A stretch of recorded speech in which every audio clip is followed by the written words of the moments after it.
د اختیار الدین کلا چې د سکندري کلا او د هرات ارک په نامه هم یادېږي د هرات ښار په زړه کې پرته ده. دغه کلا د عیسی علیه السلام له میلاد نه 330 کاله مخکې افغانستان ته د لوی سکندر او د هغه د لښکر د راتګ په وخت کې جوړه شوې ده.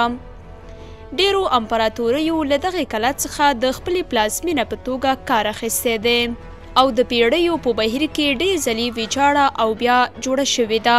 د هرات ملي موزیم په دې کلا کې واقع دی او د کلا مالکیت د افغانستان د اطلاعات او کلتور وزارت په لاس کې دی. له سیمې نه د سکندر له تګ څخه وروسته غوریانو په شمول واکمنانو په هرات واکمني لرله او له دغې کلا څخه یې استفاده کوله چې په 1115 کې هرات د دې کلا له امله د غوریانو د لړۍ یو مهم ښار و. اختیار الدین کلا په 1221 کې د مغولي لښکر لخوا سخته ویجاړه شوه خو وروسته کوردي واکمنو بیرته جوړه کړله. کوردي امیر فخرالدین په 1299 او 1400 میلادي کې د دغې کلا پرچونه او دیوالونه قوي کړل. اختیار الدین چې دا کلا یې په نامه نومول شوې ده د کوردیانو د واکمنۍ یو امیر یا نظامي قومندان و چې دغه کلا یې بیا رغولې وه.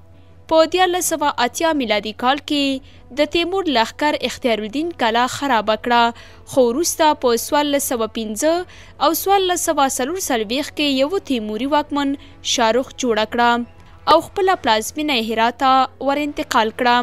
هغه د کلا دیوالونه په ډبرو او پخو خښتو کلک کړل او د دیوالونو په بهرني اړخ یې کاشي ولګول.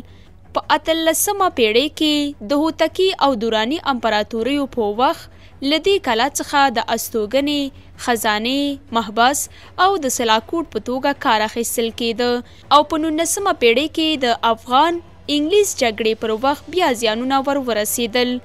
په 1950 میلادي کلونو کې پخواني پادشاه اعلی حضرت محمد ظاهر شاه د دغې کلا د پوره ورانېدلو مخه ونیوله او د 1916 او 1990 ترمنځ یونسکو پکې ډېرې کیندنې وکړې او بیا یې ورغوله.